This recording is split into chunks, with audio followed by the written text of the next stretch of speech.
मन को जैसे ही थोड़ी भी सुख की हवा लगी, कहीं से 2-4 रुपए आ भर जाए, लगता है इसे 20 कर ले, कहीं से 20 आ जाए लगता है 50 कर ले, 50 आए 100 कर ले, 1 का 3, 3 का 13, 13 का 30 करने में मन लग जाता है, ये बुनता चला जाता है मन।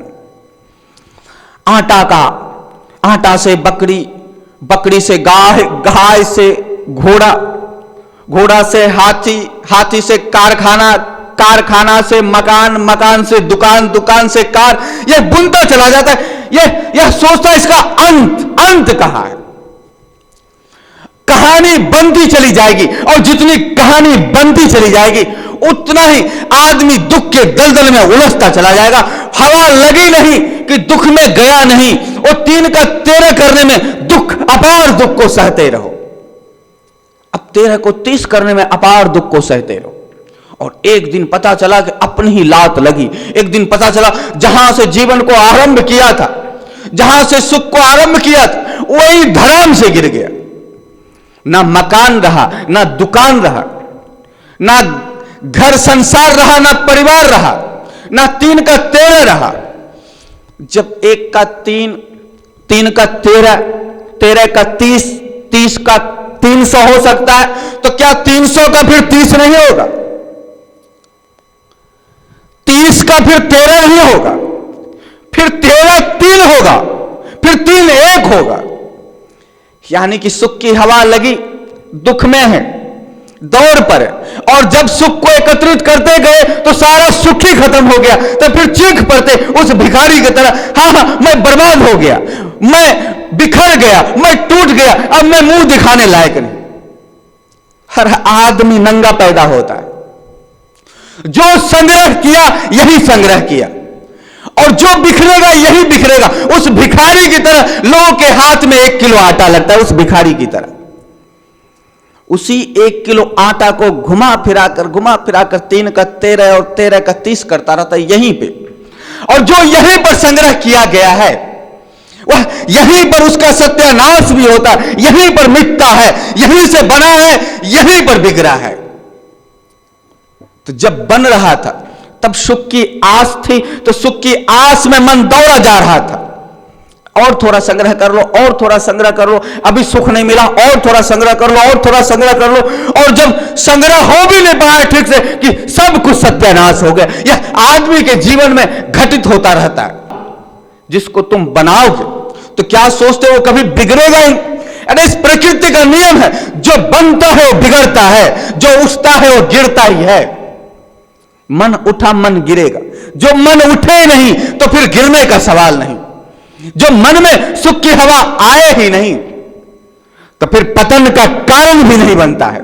जो मन को सुख कभी आहट भर भी ना दे तो वहां दुख भी आहट नहीं देता है। जहां सुख की आहट नहीं वहां दुख की आहट नहीं। जहां बनना है वही बिगड़ना है, जहां मिलना है वही बिछुड़ना है, जहां संयोग है वही वियोग है, जहां उत्थान है वही नाश है, जहां पे विकास है वहीं पर विनाश है।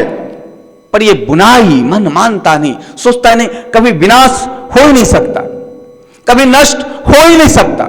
सब कुछ चल रहा है, ठीक चल रहा है, अच्छा ही है, थोड़ा और हो जाए, थोड़ा और हो जाए। लेकिन जहां से जीवन का आरंभ होता है वहीं पर जीवन का अंत होता है। यह परम सत्य है।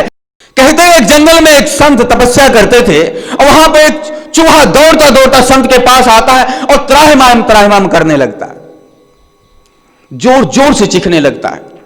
कहता है हे प्रभु, हे गुरुदेव मुझे बचा लो, बचा लो, बचा लो गुरुदेव, बचा लो।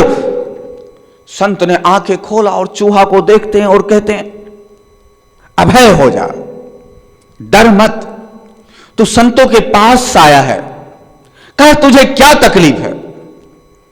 बोला गुरुदेव मेरी जान खतरे में पड़ा हुआ, मेरी जान को बचा लो, मेरी जान को बख्श दो गुरुदेव। बोले हुआ क्या, बता तो सही। बोला मेरे पीछे एक बिल्ली पड़ी हुई, और जो मैं बिल्ली को मिल जाऊं तो मुझे मारकर खा जाएगा, मुझे जीवन दान दे दो प्रभु, मेरी जान बचा लो प्रभु, आप ही कुछ कर सकते हो। संत ने कहा चिंता मत कर, तू संतों के आश्रम में है, तू सन्यासी के आश्रम में है, तो गुरुदेव के पास है, मैं तुझे अभय देता हूं, तुझे कुछ नहीं होगा। चूहा बोलता है गुरुदेव अभी तो आप हो, मुझे बचा लोगे, और जब आप नहीं रहोगे मैं इधर उधर जाऊंगा, फिर बिल्ली तो मुझे मार ही देगी ना, कुछ ऐसा उपाय तो करो, आप तो तपस्वी हो, आप तो बड़े योगी हो, आप तो सन्यासी हो, आप कुछ भी कर सकते हो। तो कहे क्या उपाय है, क्या किया जाए। चूहा बोलता है कि ये कब तक मैं बिल्ली से डरता रहूंगा, जो मुझे बिल्ली ही कुछ बना दिया जाए, कुछ ऐसा उपाय हो तो। संत कहते ठीक है, ये सुझाव तुम्हारा बहुत अच्छा है, मुझे बहुत पसंद आया, चल मैं तुझे चूहा से बिल्ली बनाता हूं, जो तू बिल्ली बन जाएगा तो फिर बिल्ली तुझे हैरान नहीं करेगी। तो संत कहते तथास्तु, और चूहा बिल्ली बन जाता है। अभी 2-4 दिन भी नहीं गया होगा ठीक से, फिर बिल्ली दौड़ता हुआ आता है, गुरुदेव बचा लो, गुरुदेव बचा लो, गुरुदेव बचा लो। संत ने कहा अब क्या हुआ? बोले गुरुदेव कुत्ता मेरे पीछे पड़ा हुआ और कुत्ता मुझे मार के खा जाएगा, कुछ उपाय करो गुरुदेव, कुछ उपाय करो। बोले अब क्या करो, कुत्ता बना दो तुझे? बोले हाँ यही ठीक रहेगा, कुत्ता बना दो। संत ने कहा तथास्तु, बिल्ली अब कुत्ता बन गई। अभी 2-4 दिन भी नहीं गए हुए, फिर दौड़ता दौड़ता कुत्ता आता है, बोलता है गुरुदेव बचा लो, गुरुदेव बचा लो, गुरुदेव बचा लो। संत बोलते अरे अब क्या हुआ? सियार पीछे पड़ा है गुरुदेव, मैं कहीं भी इधर उधर जाऊंगा, सियार मुझे मार के खा जाएगा, घूमना फिरना मुश्किल हो गया। तब क्या करूं, तुझे सियार बना दो? हाँ गुरुदेव मुझे सियार बना दो, ताकि सियार का भय खत्म हो जाए। गुरुदेव ने कहा तथास्तु, कुत्ता अब सियार बन गया। अभी 2-4 दिन भी नहीं गया होगा, सियार दौड़ता दौड़ता आता है और कहता है गुरुदेव बचा लो, गुरुदेव बचा लो, गुरुदेव बचा लो। गुरुदेव कहते अरे अब फिर क्या हो गया? बोले गुरुदेव शेर पीछे पड़ा है, शेर मुझे मार कर खा जाएगा, जंगल में आना जाना मुश्किल हो गया। संत ने कहा अब क्या किया जाए, तुझे शेर बना दिया जाए? बोले गुरुदेव ये मुराद है, ये तो मन का मुराद है, ये तो मनोकामना है गुरुदेव, इससे बढ़ के और सुख क्या होगा, इससे बढ़ के और खुशियां क्या होगा मेरे लिए, जो आप मुझे शेर बना दोगे। गुरुदेव ने कहा तथास्तु, तू जा शेर बन जा। अब जैसे वो शेर बना, वो सोचने लगा ये गुरुदेव सिद्ध महात्मा है, ना जाने कोई दूसरा फिर चूहा बिल्ली आ जाए और इनके सामने शेर बन जाए तो फिर हमारी क्या अहमियत रह जाए।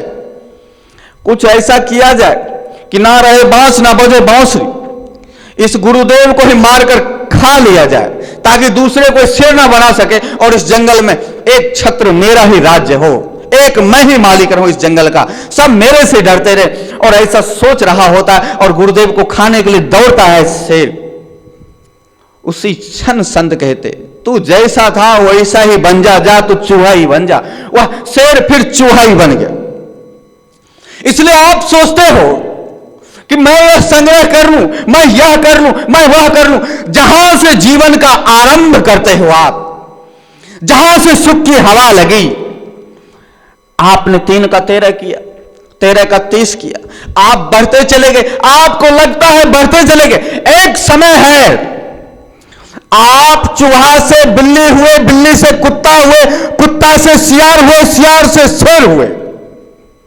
आप वहां तक पहुंच भी गए जहां सोचते हो कि परम सुख विराजमान है। वहां पहुंचने के बाद आपको यह लगने जरूर लगता है कि मेरे पास आसपास कोई ना आए, मेरे बराबरी कोई खड़ा ना हो। इसके लिए आप हर यत्न प्रयत्न सब कुछ करते हो, और सब कुछ करने के बाद फिर एक समय ऐसा आता है, फिर आप उसी धरा पे आके खड़े हो जाते जहां से आपका जीवन का आरंभ हुआ था, जहां पे आपके मन को थोड़ी सी सुख की हवा लगी थी, जहां पे पहला सिक्का आपके हाथ में आया था, जहां पर उसको 1 रुपया आपके हाथ में आया था और 1 का 3 करने का सोचा था, जहां पर 3 का 13 करने का सोचा था, और ऐसा करते करते आपने यहां तक का सफर किया। एक समय फिर आता है, फिर उसी धरा पे आके खड़े हो जाते जहां आपके हाथ में फिर कुछ नहीं रहता। फिर उस समय उस भिखारी की तरह आप चीखते हो, हाय मैं बर्बाद हो गया, हाय मेरा कोई नहीं है, अब मैं मुंह दिखाने लायक नहीं। आप थे क्या? आपके पास जो आया यहीं से आया, इसी धरा से आया। गाय आए, घोड़ा आया, कार आया, बंगला आया, इसी कंकरी पत्थरी से मिल मिलकर बन बनकर आपके पास संग्रह होता चला गया। तमाशा क्या हुआ? धन आया और धन गया। हुआ क्या आपके बीच में? आपके बीच में सिर्फ इतना हुआ कि आपके मन को सिर्फ सुख की हवा भर लगी, सुख की हवा भर लगी। सुख की हवा धन रूप में हो, सोने का ईंट रूप में हो, या 1 किलो आटा रूप में हो, या चूहा से बिल्ली बनने का ख्यालात रूप में हो, किसी भी रूप में हो, सुख की हवा भर लगी। आप अपने जीवन से उतरकर और आप बह सक गए। आपने जीवन भर सुख की तलाश की, एकत्रित किया, सुख को इकट्ठा करते रहे, और फिर वो सब का सत्यानाश हो गया और आप वहीं का वहीं बैठे रहे। इस बीच में सिर्फ यह तो जरूर हो गया कि आपका कई जन्म व्यतीत जरूर हो गया। इस अवधि में एक बात तो पक्का हो गया, आप यदि 20 साल के थे तो इस सुख की तलाश में आप 70-80 साल के हो गए। इस तलाश में जब 70-80 साल का हो गए तो फिर क्या देखा? मन के बहाव में बह भर गए, और मन के बहाव में जैसे ही बहे तो हजारों प्रकार का दुख को एकत्रित किया। चले थे सुख को एकत्रित करने और दुख को एकत्रित करते चले गए, दुख को इकट्ठा करते चले गए। इसलिए अज्ञानी सुख को इकट्ठा करने का सोचता है और दुख के दलदल में फंसता चला जाता और जीवन दर जीवन बर्बाद होता चला जाता। लेकिन वहीं पर ज्ञानी जैसे सुख को हवा थोड़ी सी लगी भर नहीं कि ज्ञानी शांत ही रहते हैं। चल मन हट हट, सुख की हवा की जरूरत नहीं है, दुख है तो आजा। इसलिए ज्ञानीजन क्या करते हैं? दुख को गले लगा लेते हैं। जैसे ज्ञानीजन ने दुख को गले लगाया तो सुख वहां आहट नहीं देती है, सुख वहां हवा नहीं लगाती है। वहां पर यह काम होता है कि जैसे ज्ञानी ने दुख को गले लगाया, उसी क्षण उसका दुख भी खत्म और सुख भी खत्म। ज्ञानी ने दुख को गले लगाया तो दुख का सत्यानाश हो गया, सुख का भी सत्यानाश हो गया। क्योंकि दुख का गले लगाने का मतलब है सुख की हवा नहीं, दुख का गले लगाने का मतलब है सुख की आहट नहीं। जहां सुख की आहट नहीं वहां दुख नहीं होगा, जहां सुख की हवा नहीं वहां दुख नहीं होगा। दुख का गले जैसे लगाया जाए तो दुख खत्म होता है, दुख खत्म होता है तो दुख के साथ सुख भी खत्म हो जाता है। जो दुख सुख दोनों खत्म हो गया तो एक तीसरा चीज जो होता है आनंद। इसलिए ज्ञानीजन आनंद में रहते हैं।